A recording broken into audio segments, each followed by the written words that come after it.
Vaya al Salmo 51.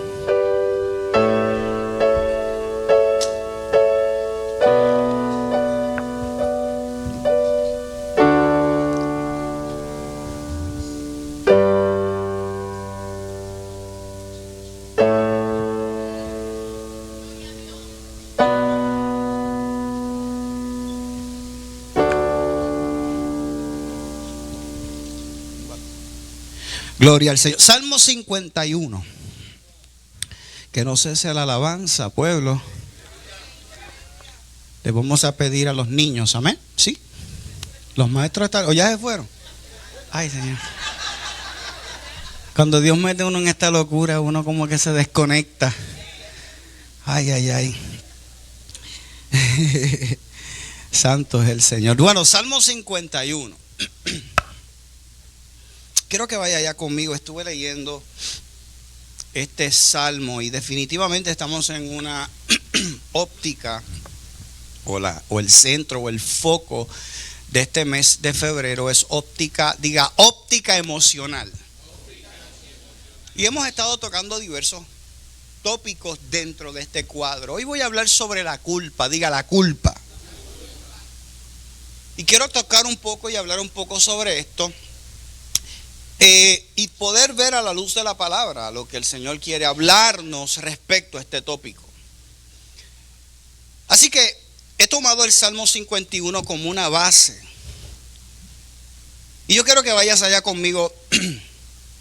Comenzamos a leer desde el verso 1. Este salmo fue escrito por David. Y ya mismo vamos a entrar en una exégesis de este cuadro y por qué se escribió. Y vamos a poder tener mayor entendimiento. Así que le pido el favor y la gracia al Señor para poder, dentro del cuadro del tiempo, poder traer esta palabra y pueda ser de edificación a tu corazón, a tu alma, a tu espíritu. ¿Amén? ¿Estamos todos ahí? Salmo 51 dice: ten piedad de mí, oh Dios, conforme a tu misericordia, conforme a la multitud de tus piedades. Borra mis rebeliones. Lávame más y más de mi maldad, límpiame de mi pecado. Porque yo reconozco mis rebeliones y mi pecado está siempre delante de mí. Contra ti solo he pecado y he hecho lo malo delante de tus ojos. Para que seas reconocido justo en tu palabra y teniendo por puro en tu juicio. He aquí, en maldad he sido formado y en pecado me concibió mi madre. He aquí, tú amas la verdad y en lo más íntimo y lo secreto me has hecho comprender, diga conmigo, comprender sabiduría. Ahora, versos del 7 al 10, quiero usar una versión amplificada para tener mejor óptica sobre el texto. Amén. Puede ser que usted tenga la Reina Valera. Yo voy a usar la Nueva Traducción Viviente para leer la connotación de este texto. Mira cómo dice: purifica de mis pecados y quedaré limpio. Lávame y quedaré más blanco que la nieve. Devuélveme la alegría, deja que me goce ahora que me has quebrantado. Mira cómo lo dice el verso 9. No sigas mirando mis pecados. Yo quiero que lo repitas conmigo. Diga: no sigas mirando mis pecados. Y mira cómo dice el texto. Diga: quita la mancha de mi culpa. Diga conmigo: no sigas mirando mis pecados. Quita la mancha de mi culpa. Crea en mí, oh Dios, un corazón limpio y renueva un espíritu fiel dentro de mí.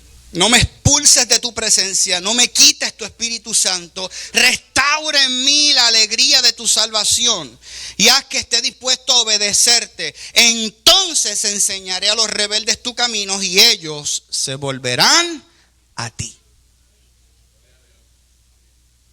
Aleluya. Este texto me movió algo adentro. Diga: quita la mancha de mi culpa.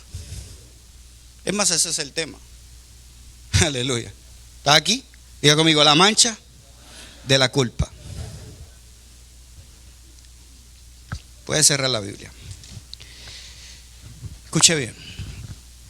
Bríndeme, no sé si podemos, entre 35 o 40 minutos de su tiempo, en la medida en que yo pueda desarrollar el pensamiento. Diga, la mancha de la culpa. Interesante, porque los que hemos tenido la experiencia de que se nos dañe una pieza o una pieza, ¿verdad?, de vestir o algo importante, algo en tu casa, sabemos que la mancha siempre queda luego que algo es limpio. Luego que tú limpias algo, dependiendo de la magnitud, ¿verdad?, de ese producto que tuvo contacto, va a quedar impreso algo, va a dejar una marca. Y una de las cosas que he estado evaluando, sobre todo en este tiempo, después de estos acontecimientos que han estado sucediendo, es lo que le llaman los estragos. Es como cuando pasó María, llegó el huracán, lidiamos con la situación emergente del momento, pero luego que el momento pasa, quedan los efectos ocasionados por la tormenta. Que es cómo nosotros podemos manejar aquellas cosas luego que vienen estos acontecimientos. A esto yo le llamo la mancha. Son los estragos de la crisis. Esa es la manera en cómo yo manejo las cosas luego de que los acontecimientos llegan. Es como yo puedo tratar con mi corazón, mi mente, mis pensamientos luego de que cosas acontecen, aún cosas que o planificaste o cosas que no salieron como tú planificaste. Y creo que en este tiempo, sobre todo luego de este acontecimiento que ha estremecido a Puerto Rico, en nosotros ha quedado el estrago de lo sucedido. Aleluya. De repente tu esposo mueve el pie en la cama y usted como que siente que se quiere caer la casa. Ay, ay, ay. Habla Jehová. Y quizás que la pierna de tu esposo todavía está con la cosa esta por dentro y no puede dejar de menearla. O si es como yo, gloria a Dios, que tiene que mover los pies para dormirse. Y me levanto como que al otro día como con un dolorcito en la costilla. Y es la pastora. Estate quieto, mijo, que siento que se están moviendo los cimientos de la casa. Pero esto es un efecto que ha trastocado nuestras emociones. Esto pasa con las desilusiones en nuestra vida. Cuando esperabas algo de alguien que no lo recibiste. Cuando esperabas un modelaje correcto de alguien que no lo dio. Cuando esperabas algo positivo de alguien que tenías en una caja de cristal y de repente te das cuenta que no recibes el modelaje correcto. Causa un impacto en tu vida. Y creo que una de las cosas en la cual nosotros como hijos de Dios necesitamos tener comprensión de la gracia es precisamente por esto.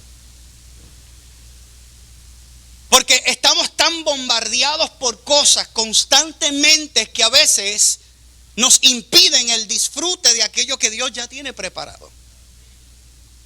Entendí algo bien interesante, y es que la mancha de la culpa jamás te dejará disfrutar del beneficio del perdón. Dígalo conmigo, la mancha de la culpa jamás te dejará disfrutar del beneficio del perdón. ¿Cuántos han pedido perdón y vuelven a pedir perdón y vuelven a pedir perdón? Y me imagino a Dios diciendo, ¿de qué tú hablas? La Biblia dice que Él echa tus pecados a lo profundo del mar y jamás se vuelve a acordar de ellos. Y a veces tú estás tratando de tocar base con cosas que ya Dios las tiene enterradas en lo profundo de la mar. Porque simplemente estás teniendo en cuenta no la crisis, sino el efecto que ha quedado en ti detrás de la crisis. ¿Me doy a entender? Ya no es lo que se derramó, sino lo que se quedó impregnado luego que algo fue limpiado, ordenado, recogido. Para muchos pasamos por alto el saber de que vinimos a Cristo y después que llegamos a Cristo olvidamos y pensamos de que el paso de nuestra salvación es el todo, y aunque abarca todo, jamás ese paso va a tratar con aquellas cosas que están arraigadas a tu responsabilidad. Gloria a Jesús. Gente que dice, no, es que mis deudas fueron perdonadas en Cristo. Que llamen todo lo que quieran llamar. Yo me aferro a esta palabra. Gloria a Dios. Y el cobrador de impuestos volviéndote loco, porque pensamos que en Cristo simplemente vamos a ignorar aquellos asuntos que nos corresponden a nosotros dentro del cuadro de nuestra realidad. Por ejemplo, tú puedes estar salvo, pero todavía seguir herido. Y muchas veces tenemos la mejor disposición de trabajar y de servir, de aportar a la obra, pero nuestros corazones están enfermos. Y necesitamos atravesar un proceso de sanidad. Porque como único se va a manifestar la raíz de esa enfermedad es cuando tú entres en una posición de autoridad. ¿Cuántos han escuchado el dicho, ay, pero es que este cogió dinero y se dañó? ¿Han oído eso alguna vez? Déjame aclarar ese pensamiento. No es que cogió dinero y se dañó. Es que siempre estuvo dañado y no tenía cómo manifestarlo. No, si le vas a dar un aplauso al Señor, dáselo disimuladamente. Métete en el aplauso, puede ser que estén hablando de ti, gloria a Dios. Métete ahí, celébralo como si no fuera contigo. Alábalo. Se le dio posición, se le dio un título y de repente salió a la luz. ¿Por qué? Porque entendemos que no podemos obviar el proceso. Ve, la gente espera el evento, que Cristo venga, pero pasamos por alto el proceso. Ve, el evento, el rapto. El proceso, la santificación. Es como los que se casan. Aportan el todo para su boda, el evento. Vamos a darle con todo. Mira, olvídate de eso. Vamos a romper la casa. Vamos a darle, este día es inolvidable. Y ahí meten miles de dólares en el evento, pero se olvidan del proceso. El evento, diga, el evento, la boda. Diga, el proceso, el matrimonio.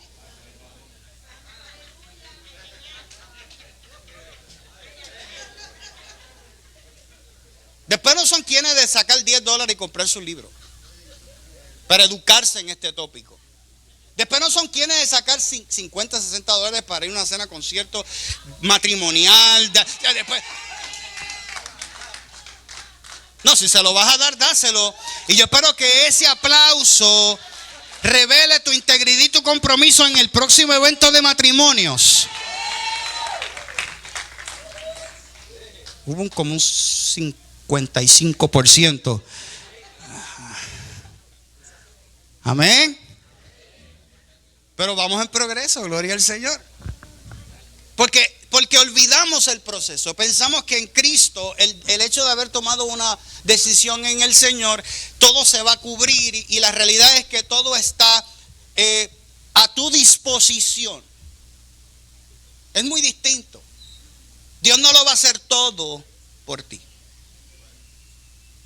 Porque entonces violentaría el diseño de nuestro albedrío propio.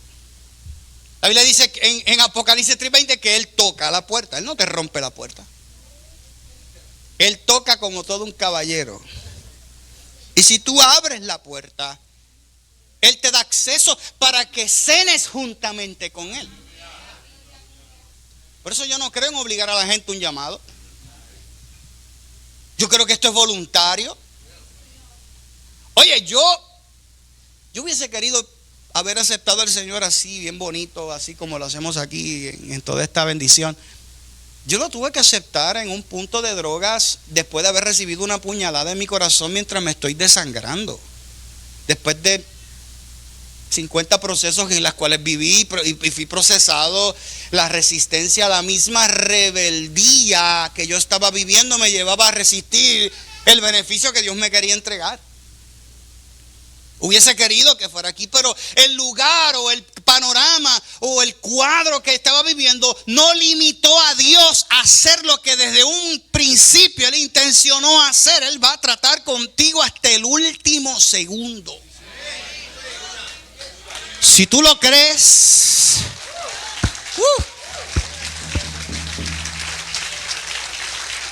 te podrás zafar de la gente, te podrás zafar de lugares, pero no te vas a poder zafar de su presencia. De alguna manera Dios te va a hablar. Y no hay nada más, increíble que Dios te hable a través de una piedra. En tu proceso más duro, Dios no usa el ungido, Dios usa las piedras. Para que entiendas la veracidad de cuánto Él te ama, de cuánto Él está dispuesto a hacer por ti. Pero a veces nos sentimos tan culpables, tan inmerecedores de esto. Pues precisamente eso es la gracia, un regalo que no merecías. Tenemos que ya cambiar esta mentalidad que ocasionó la estructura viejotestamentaria. O sea, yo tengo que hacer algo para recibir algo. Aquí usted no tiene que hacer nada respecto a su salvación. Ya Él lo hizo todo por ti. ¿Para qué entonces la obra del Espíritu Santo? O sea, ¿para qué el trabajo? Si no fuese de esta manera, ¿en dónde encajamos la vida de Dios a través de su Espíritu en nosotros? Donde día a día Él nos enseña, nos perfecciona, nos redarguye y va tratando, y va puliendo, y va tuneando, y va calibrando, y va refinando nuestros oídos, nuestras pisadas, nuestra manera de conducirnos, nuestra manera de manejar situaciones, adversidades. Es en la manera en cómo nosotros reaccionamos a la vida. Es ahí donde se va manifestando el proceso de la santificación en nosotros. Santidad no es un traje que tú te pones el domingo en la mañana para venir a la iglesia y te lo quitas después de las 12 para vivir una vida desenfrenada. Aleluya. Santidad es un estilo de vida arraigado a principios y a fundamentos establecidos en la palabra. Es saber cuándo callar, cuando quieres explotar. Es saber cómo trabajar con tus emociones cuando quisieras aplicar el texto que es mejor dar que recibir. Esa salió como que de lo profundo. Aleluya. Yo David, él es el gigante. O sea, es ese momento donde comenzamos a darnos cuenta que si no es a través de su gracia, de su poder, jamás podemos ser el reflejo de su Hijo aquí en la tierra. Juan 3:30 dice: me conviene que yo mengue y Él crezca. Pablo decía: ya no vivo yo, ¿vive quién? Cristo en mí. O sea, lo viejo ya pasó, aquí ya todo es hecho nuevo. Es una nueva mentalidad, es una nueva manera de yo enfrentar los asuntos de la vida. No es un traje que yo me pongo para verme evangélico. No es yo adoptar el lenguaje de la iglesia para escucharme espiritual. no es el simple hecho de yo entender cómo se maneja. Bueno, aquí se alza las manos, aquí se bajan las manos, aquí se pasa al frente, aquí se vuelve y se sienta, yo me paro, yo me siento. O sea, no es aprenderte el protocolo de cómo opera el sistema dentro del servicio. Diga, es un estilo de vida. Ese es el verdadero reflejo de la santificación. Es más, santidad no es separado de algo, es separado para algo. Es entender que yo fui escogido para mostrar la grandeza de un Dios grande. La Biblia dice que la sabiduría es pura y Dios es puro y Él no coloca su sabiduría en cosas impuras. Por ende, mi trabajo es purificar la manera en cómo yo proceso las cosas. No tiene que ver con protocolos exteriores. Tiene que ver con una transformación en el interior. Es algo por dentro. Gloria a Jesús. Esto no se define si tienes una gorra, si tienes unas gafas. Esto no se decide cómo tú te vistes. Aunque, aleluya, muchas veces la manera en cómo nos vestimos puede revelar también una condición del corazón. Porque hay ropa y hay ropa. Ahí hubo un silencio. La iglesia de Tito allí se va como sea, allí se viste como sea. Órale al Espíritu Santo. Párate delante del espejo y Espíritu Santo, esto será lo apropiado. No solo para venir al culto, sino para proyectarte en la sociedad, en la gente que te ve. Yo no estoy hablando de faldas de mahones, yo no estoy hablando de pantallas, yo no estoy hablando de nada de eso. De si te diste o no te diste el tinte, si te pasaste o no pasaste en la plancha, que si Dios te dio los rizos, ¿para qué entonces te los estira? Nada de esa cosa.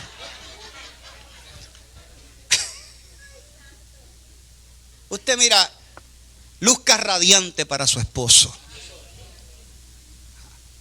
Amén. Los varones no dijeron nada. Luzca radiante para su esposo. Esposo, luzca radiante para su esposa. Véase bien, aperfúmese bien, vístase bien. Gloria al Señor. Véase, proyéctase. Gloria al Señor, enamora. Esa es como una práctica, ¿verdad? Porque sé que no todos tienen esa virtud desarrollada, pero gloria al Señor, ahí vamos, paso a paso. Diga pasito. No, ay santo. Vamos para acá, hermano. Padre, ayúdame. Ay. Tiene problema, gloria al Señor. Diga conmigo, la mancha de la culpa. Volvemos, póngase espiritual, hermano. La mancha de la culpa jamás te dejará disfrutar del beneficio del perdón. Escucha bien, el sentimiento de culpa viene a ser una experiencia que nos hace sentir mal por algo que deberíamos o no haber hecho o dicho y no hemos realizado. Como una especie de voz interna a nuestra conciencia que nos autocondena intensamente durante todo el tiempo. Incluso puede llegar a un punto donde nos puede hasta ser una interferencia aún en nuestros sueños. Es como una voz constante que te autocondena.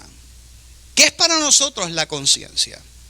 Bueno, de acuerdo al diccionario de la Real Academia Española, se define como el conocimiento inmediato que el sujeto tiene de sí mismo, de sus actos y reflexiones.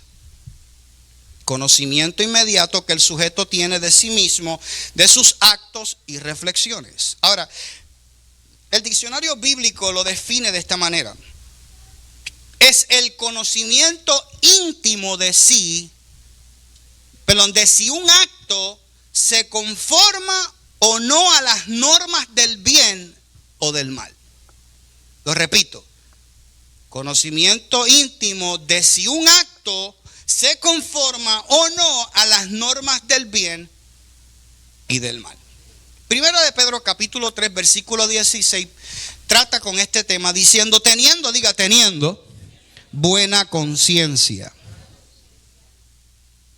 para que los que murmuran de vosotros como malhechores sean avergonzados los que calumnian vuestra buena conducta en Cristo. Porque mejor es que padezcáis haciendo el bien, y la voluntad de Dios así lo quiere, que haciendo el mal.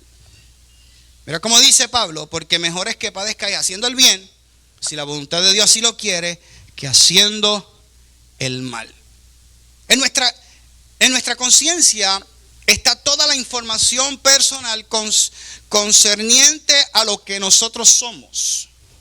En otras palabras, los valores éticos, la cultura, familiares, biológicos, etc. Todo está en nuestra conciencia. Eso es un almacén de información que está ahí constantemente. ¿Ok?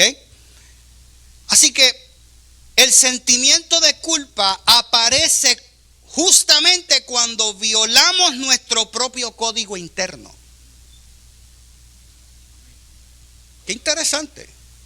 El sentimiento de culpa aparece cuando violamos nuestro propio código interno de valores de conducta.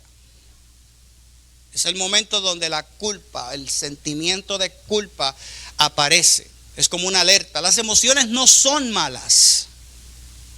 Gente que dice, ay, es que yo me siento, yo me arrepiento. No, las emociones no son malas. Pablo decía, airaos, pero no pequéis. Las emociones son al alma lo que los 5 sentidos son al cuerpo.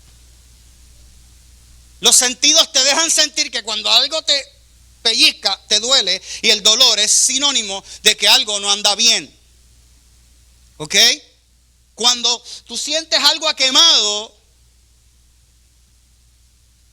el olor levanta en ti una bandera de alerta de que algo no anda bien. Los 5 sentidos son al cuerpo, simplemente son usados como una alerta, así como para lo malo, así también como para lo bueno. Pues yo te puedo pellizcar y no te gusta, pero yo te puedo pasar la mano, yo te puedo dar un abrazo. Y las emociones que se emiten en ese momento son positivas, alimentan tu alma, porque el alma se alimenta de afecto. Es por eso que a esta iglesia le gusta abrazar. Aleluya. Usted no sabe cuán cargado pueda llegar una persona, y en el abrazo, mira, el abrazo lo hizo todo ya. Se puede ir contento para la casa, bendecido. En el abrazo hay sanidad, en el abrazo hay restauración, en un abrazo, aleluya, se reconforta el corazón, porque Dios está tratando con las necesidades del alma. Ahora, las emociones operan bastante similar, son alertas que nos dejan sentir cuando algo anda bien o cuando algo anda mal. ¿No le ha pasado que has llegado a un lugar o estás hablando con alguien, o de repente alguien llega y como que el discernimiento de tu espíritu se conecta con tus emociones para dejarte saber, aquí hay algo que no me huele bien? ¿Alguna vez has tenido una conversación con alguien y literalmente tú sabes que te está mintiendo? Y tú le juegas ahí, le corre la máquina, sí, qué bueno, qué bendición, ay, pastor, es que no pude llegar al culto, pastor. No meterme por ahí, gloria al Señor. Pero sabes que detrás de lo que estás viendo o escuchando hay algo que no anda bien. Porque es parte de las herramientas con las cuales Dios te ha equipado, para que puedas entender qué es beneficioso para ti y qué no lo es. ¿Qué tipo de conversaciones son productivas a tu vida? ¿A qué prestas tu oído? ¿A quién le prestas tu oído? ¿Qué determinas escuchar? ¿Qué determinas cortar ya de una? O sea, no prestas tu oído o tu corazón para contaminarlo con el con el veneno que otros quieren infectar tu corazón. O sea, automáticamente el Espíritu Santo revela tu corazón y te deja sentir, esta conversación no está llevándonos a nada productivo. Y puedes identificar murmuración. Pasa es que lo disfraza. El diablo lo va a disfrazar. Dice, ayúdame a orar. ¿Suena espiritual? Ayúdame a orar, no te enteraste. El diablo siempre usa una media verdad, ¿verdad? Para introducir su mentira. Algo espiritual, pero detrás de eso espiritual, pues hay una mentira, hay algo que de alguna manera quiere venir a corromper. Y ahí prestaste este oído, tú sabes, porque lo primero que escuchaste, esto es de Dios. Yo soy un hombre de oración. Y de repente ahí entró el veneno y comenzaste a cambiar tu perspectiva respecto a esa persona porque hay una información incorrecta. Porque el problema es que cuando la gente no puede controlarte, controlará la manera en cómo otros te miran.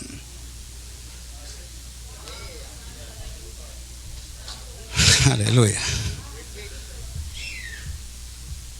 Cuando la gente no puede controlarte, intentará controlar la manera en cómo otros te ven o te miran, cambiando la perspectiva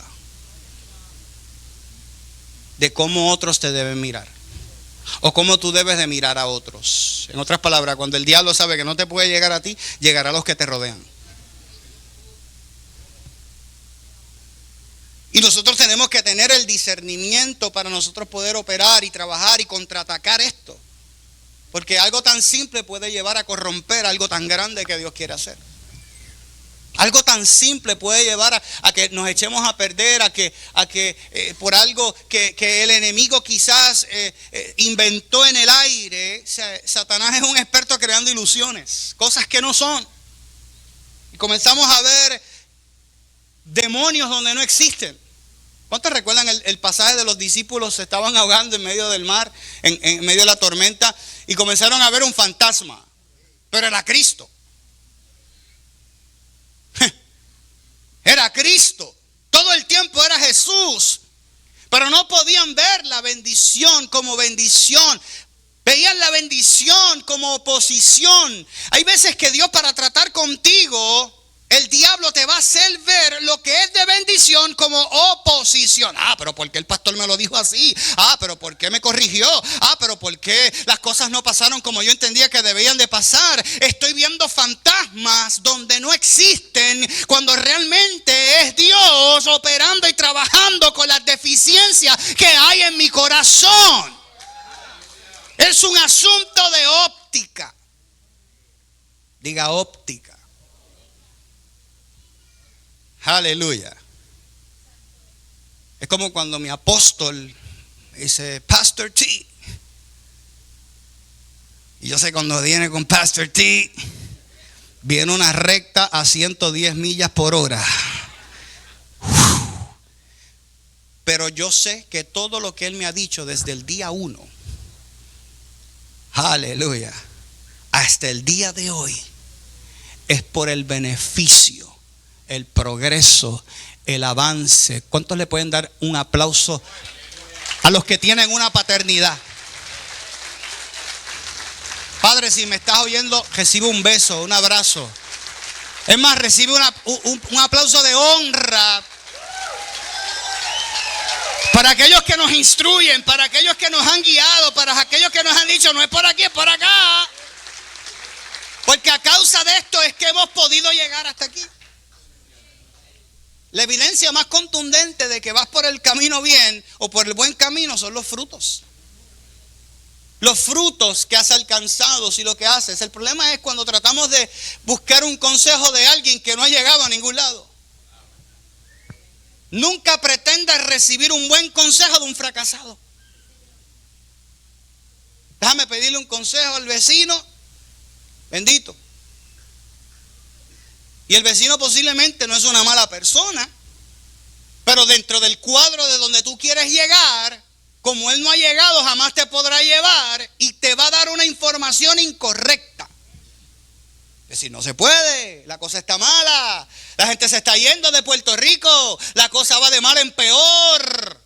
Pues te va a hablar desde el cuadro de su realidad, porque jamás nadie te podrá llevar a un lugar que ellos mismos no han llegado. Yo tengo que asociarme con gente que definitivamente estén en un nivel mucho más allá, que yo entienda y sepa, ellos saben el camino y yo tengo que conectarme con ellos porque ellos tienen el cómo yo lo tengo que hacer para poderme posicionar en ese lugar. Yo declaro que este 2020 será el año donde Dios te va a alinear con gente que serán propicia para tu desarrollo, para tu crecimiento, para tu don, para tu ministerio. Vamos, si le vas a aplaudir, dáselo fuerte.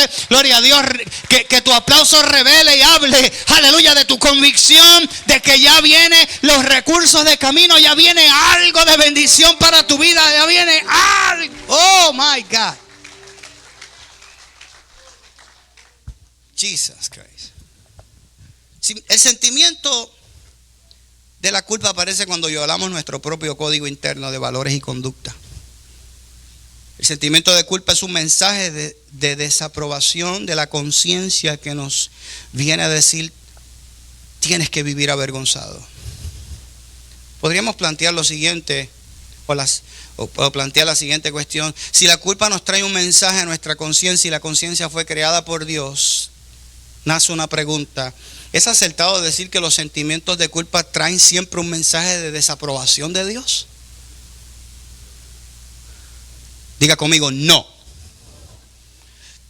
Diga, no siempre.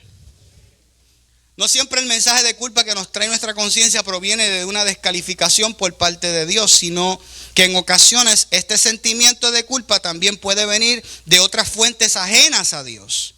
Incluso este mecanismo de corrección o instrucción del ser humano puede ser aprovechado por Satanás para inducirlo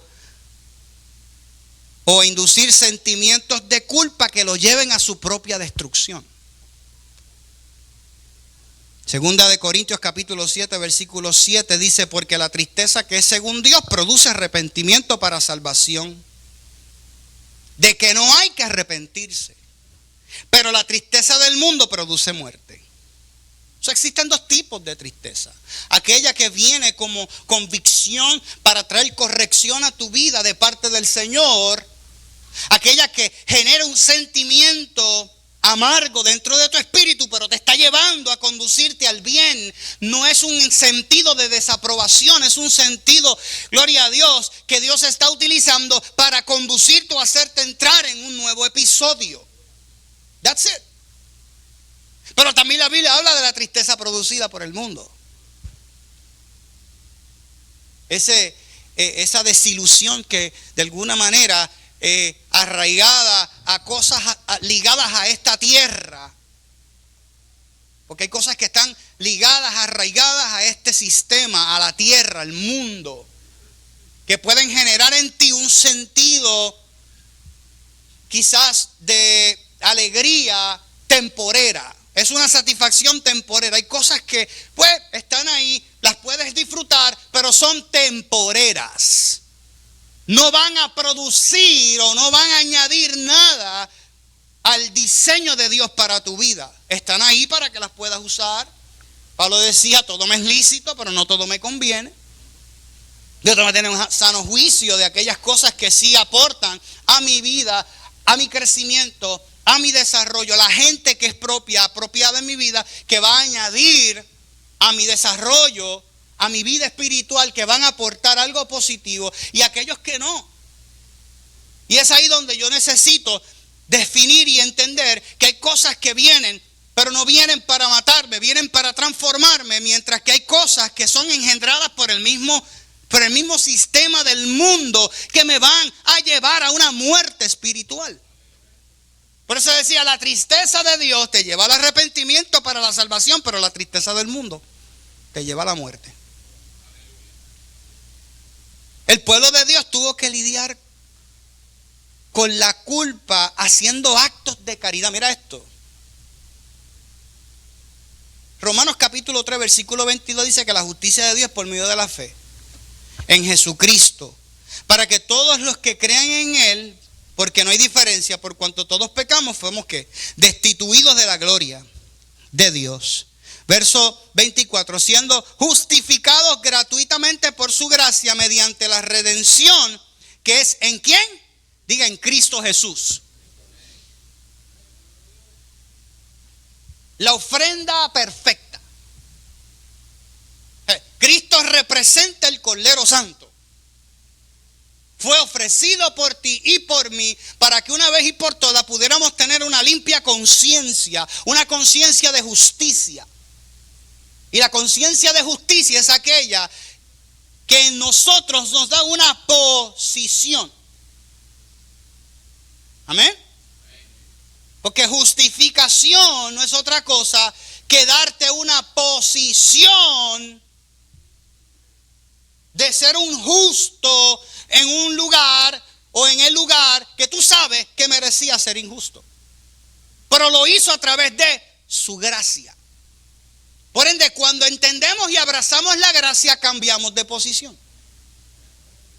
Ya no necesitamos vivir acusados, porque una de las estrategias del enemigo es que es el acusador por excelencia. Tú lo hiciste mal y va a buscar ahí, escarbarte la llaguita para que te sientas insuficiente en la presencia de Dios. Claro, esto tampoco me da una licencia para yo seguir haciendo lo malo, evadiendo el verdadero diseño del arrepentimiento. Porque entonces si yo sigo haciendo lo malo y lloro todos los domingos en el altar, pero salgo del altar o de la iglesia y sigo cometiendo las mismas faltas, eso no se llama arrepentimiento, eso se llama remordimiento.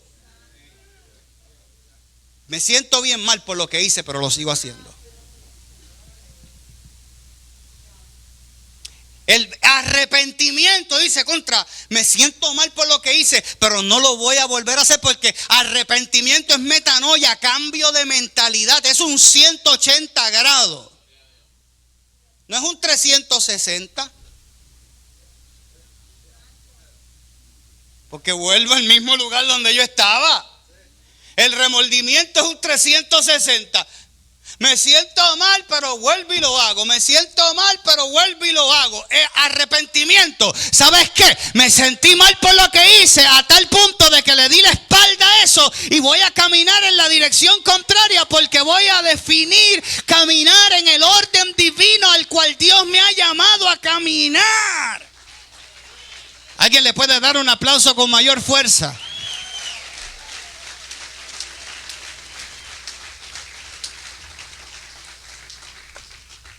Pero sin embargo, conforme a Levíticos capítulo 5, versículo 15, bajo el viejo pacto, mira la mentalidad que se creó en el pueblo de Israel.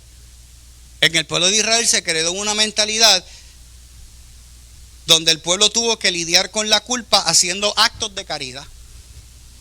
Era una manera de narcotizar tu culpa. Ay, ay, ay. Me están pegando las cosas de vida. Es como drogar tu sentimiento, adormecerlo. Es buscar la manera de yo no sentirme culpable por no querer afrontar responsabilidad. Por ende, escapo haciendo algo.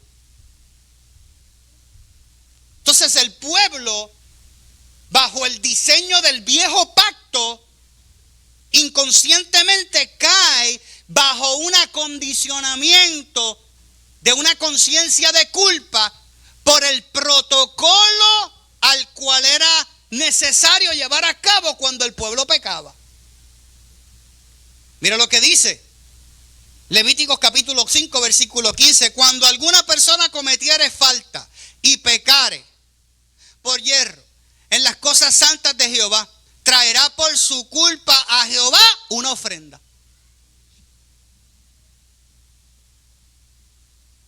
Gloria a Dios.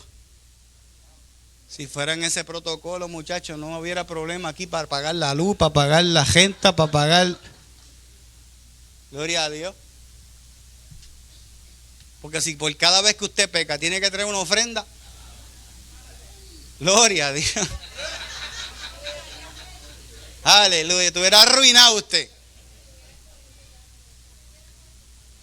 Pero era simbólico, porque Cristo es la ofrenda de redención al mundo. Cristo es la ofrenda de redención al mundo.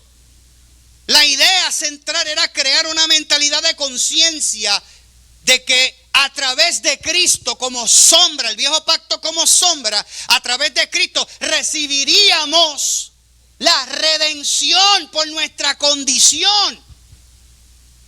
Porque Pedro decía que todos fuimos, todos fuimos destituidos de ese lugar de privilegios, el cual por el pecado que entró por Adán y transferido generación tras generación, nos hizo imposible nosotros poder tener una relación viva, pura, eficaz con Dios. Entonces Pablo decía, es necesario que ustedes entiendan la sombra del viejo pacto para que puedan tener una conciencia de lo que vino a ser Cristo por nosotros. Pero ellos adoptaron una mentalidad que para lidiar cada vez que pecaban, para poder limpiar la conciencia de lo que hicieron, traían una ofrenda.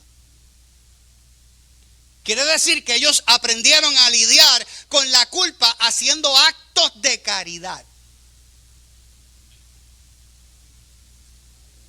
Hoy en día lo podemos ver reflejado en la gente.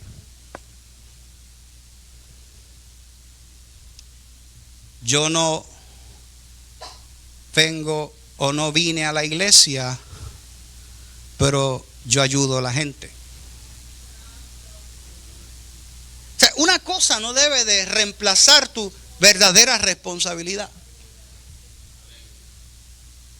O sea, es una manera de nosotros, es como que las obras de caridad siempre me van a llevar a negociar con mi conciencia, mientras que el arrepentimiento me llevará a tratar con mi condición.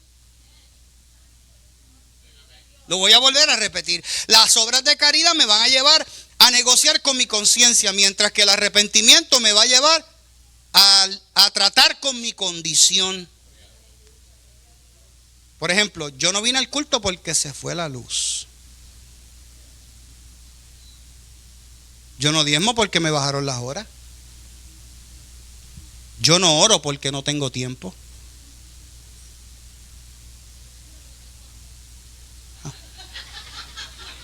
Me fui del culto porque tengo hambre. Esa es buena.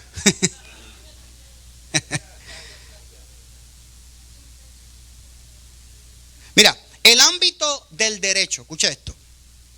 La culpa hace referencia a la omisión de diligencia exigible a un sujeto. Esto implica que el hecho dañoso que se le imputa motiva su responsabilidad civil o penal. O sea, que la palabra culpa vuelve a recaer en la palabra, en la palabra responsabilidad. Dígalo con fuerza, responsabilidad. La culpa, aleluya. Es más, mira, escucha esto. La palabra, o sea, que la palabra culpa vuelve a caer en la responsabilidad. ¿Sabes que para la psicología la culpa es una acción u omisión que genera un sentimiento de responsabilidad por un daño?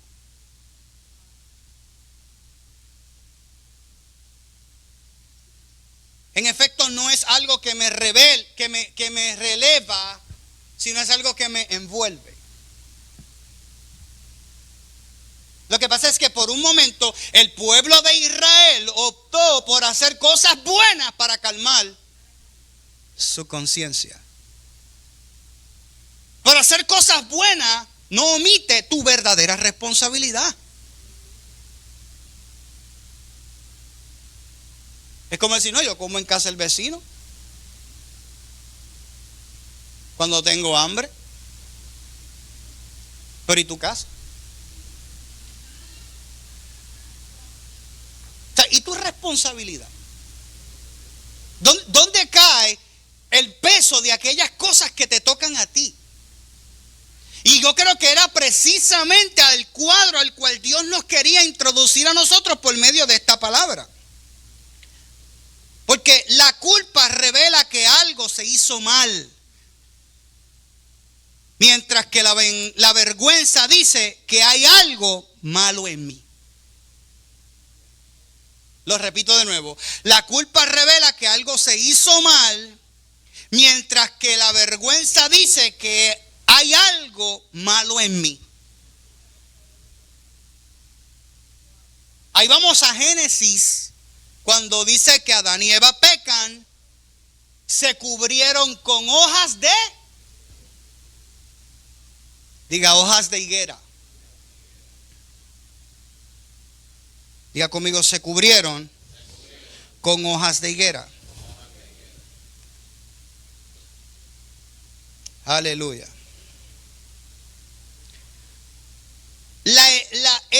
Mira, lo interesante de este cuadro es que ellos trataron de cubrir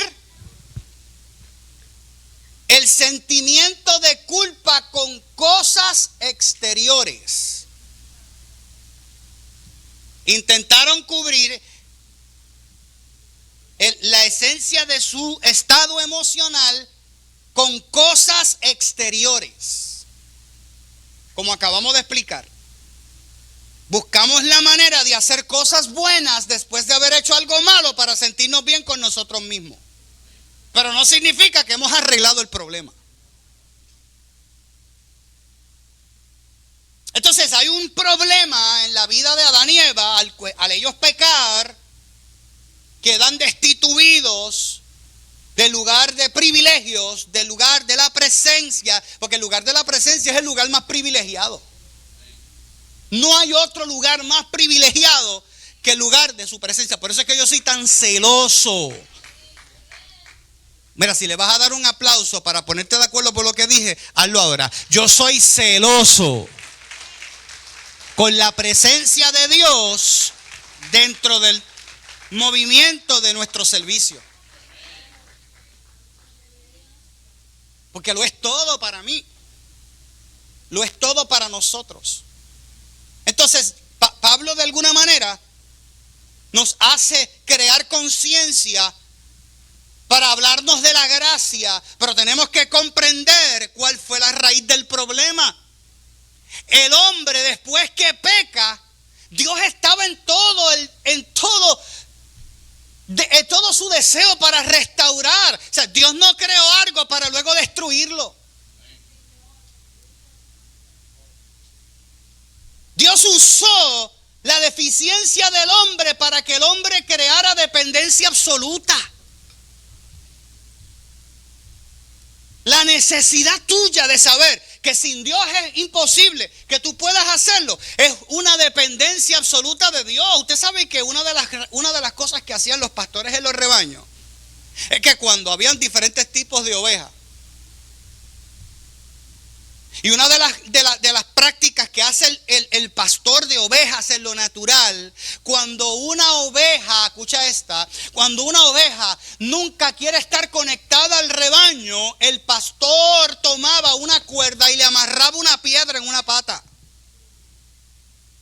¿Tú sabes para qué? Porque esa oveja siempre quería estar adelantándose al camino y se exponía en riesgo su vida. Entonces el pastor, como sabía que la oveja, por más que él trataba de decirle, no es el tiempo, todavía no ha llegado tu momento, mantente en el rebaño, le amarraba una piedra y la oveja ahora caminaba. Y el peso de la piedra la hacía calibrarse a caminar al ritmo del grupo, al ritmo de aquellos que iban caminando en el diseño que Dios preparó. Aleluya. A veces que hay gente que llevan a la iglesia arrastrando los pies tranquilos, que es que tienes una piedra, gloria al Señor.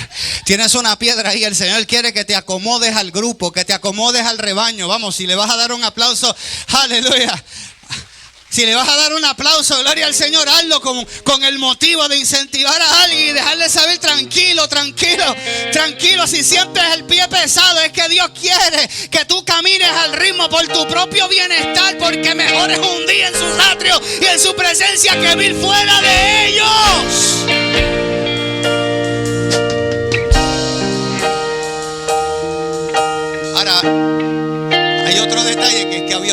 de oveja. Diga la oveja rebelde. Que por más que tú le tratabas de decir es por aquí, allá, por allá.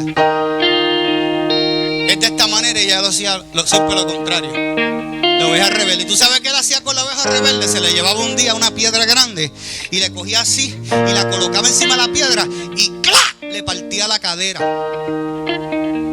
Ay, pero es que ese pastor es muy fuerte. Ay, es que ese pastor me dijo algo que yo no quería escuchar. Ay, es que ese pastor me dijo algo que me ofendió.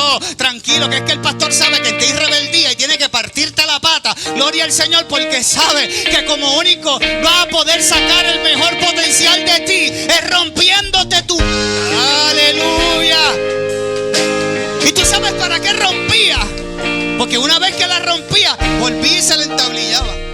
Pero nunca la alineaba hueso con hueso. Se la alineaba dislocada un poquito para que esa oveja cojeara por el resto de su vida. Cada vez que ella cojea, se siente insuficiente de ella misma, incapaz de defenderse por sí sola, y crea en ella conciencia de depender absolutamente de su pastor. Vamos, iglesia. Habrá gente que pueda decir: yo me caí. Habrá gente que pueda decir: me rompieron en este proceso, pero aprendí una sola cosa: depender absolutamente de mi Señor. ¿Dónde están los que dependen del Señor? ¿Dónde están los que dependen de su presencia? ¿Dónde están de los que dicen: yo soy de Él, yo vivo para Él, yo camino por Él, yo estoy aquí por Él, yo voy a vivir para Él?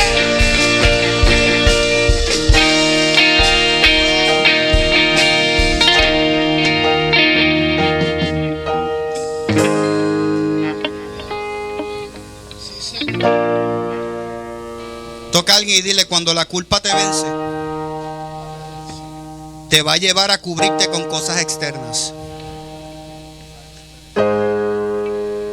Dígalo de nuevo: cuando la culpa te vence, te va a llevar a cubrirte con cosas externas.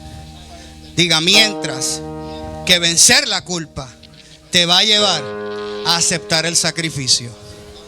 Por eso cuando ellos se cubrieron, el Señor quitó las hojas de higuera y le hizo vestidos de pieles de animales. El problema no era un asunto de que ellos no recibieran lo que Dios le iba a entregar, era que ahora sus ojos habían sido abiertos y ellos veían la realidad de su propia deficiencia.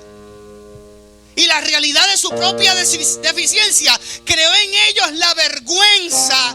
Y cuando hay vergüenza, yo tengo que cubrirme con cosas externas para hacerme ver espiritual, o para preservar la imagen que yo quiero que otros vean en mí, porque no quiero que vean que yo también fallo, que yo también peco, que yo también cometo errores, y yo voy a buscar la manera de cubrirme, yo voy a buscar la manera de esconderme para que no me vean. Y Dios dice que salió a buscarlo, y ellos, porque la culpa te va a llevar a cubrir, la culpa te va a llevar a esconder, pero Dios decía: hijo, ya yo te perdoné, hijo, ya yo te perdoné, y es más, te lo voy a demostrar. Aleluya, como símbolo, aleluya, y una sombra de lo que va a acontecer. Voy a ofrecer el cordero y voy a tomar sus pieles como sacrificio, y te voy a vestir para que entiendas que cuando aceptas el sacrificio se borra tu culpa. Aleluya, y ahora eres fiel, y ahora tienes acceso, y ahora eres digno, y ahora eres hijo. ¿Dónde están los hijos? ¿Dónde están las hijas? ¿Dónde están los hijos? ¿Dónde están las hijas? ¿Dónde están los que aceptan el sacrificio y viven libre de culpa y libre de condenación y dicen: el Señor me ama, el Señor me ama? Oh, si se lo vas a dar, dáselo con fuerza, dáselo a Él, dáselo a Él.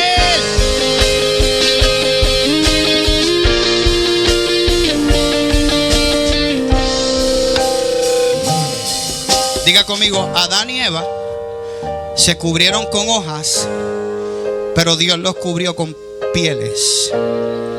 Diga: Adán y Eva, cuando pecaron, se cubrieron con hojas de higuera, pero el Padre los cubrió con pieles de animales. Diga sacrificio. Qué interesante, porque la Biblia dice que ellos se cubrieron con hojas de higuera, y en un momento dado en el Nuevo Testamento le dice que Jesús maldijo porque la higuera no daba frutos. Toca a tu vecino y dile: el cubrirte con culpa te va a llevar a vivir una vida sin frutos.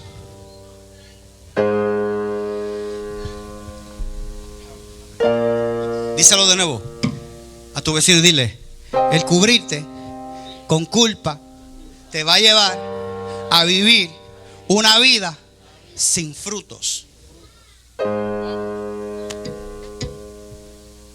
Aleluya.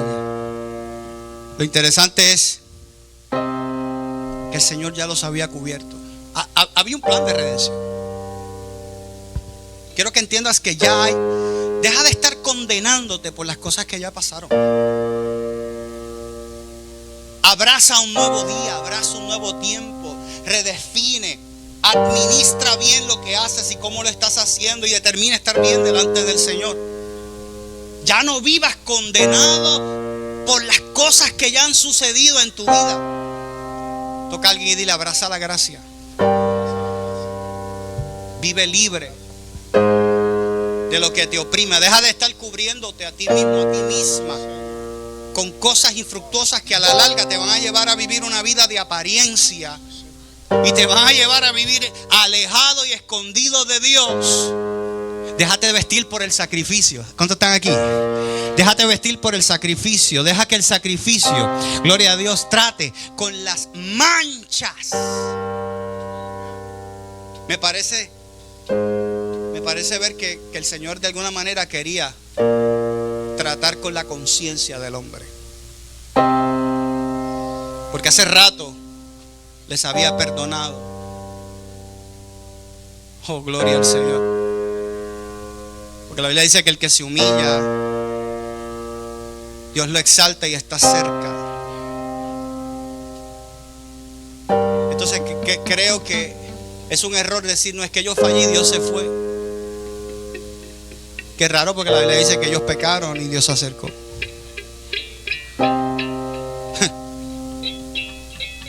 Lo que pasa es que Dios no se acerca para dejarte en tu condición. Dios se acerca para dejarte ver a través de su santidad tu impureza, para que tú digas: Señor, vísteme con sacrificio. Ponte de pies.